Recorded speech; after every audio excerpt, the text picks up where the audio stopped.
Бидний хайрт хүү Баваасан овогтэй Галбаатар нь 2025 оны 4-р сарын 6-ны өдөр хүнд өвчний улмаас таалалд өгсөж бидэнд нөхөж баршгүй хүнд гарц тохиолоо.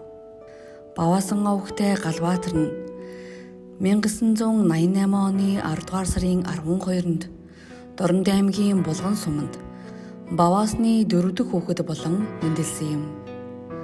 Тэрээр хүүхэд ахуйнасаа эцэгийнхийн гар дээр өнгөрүүлж 1996-аас 2004 онд Булган сумын ерөнхий боловсролын сургуульд, 2006-аас 2008 онд Политехникийн коллежийн авто засварын ангид, 2008-аас 2010 онуудад Говьсөнбөр аймгийн Уулуурхайн сургуульд хүнд машин механизм операторын ангид тус суралцсан төгссөн билээ.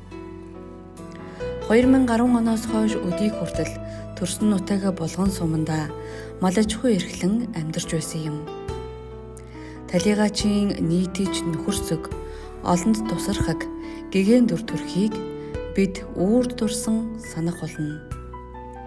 Гэр бүл төрөл төрөстөөс сайн амгалан болтугай.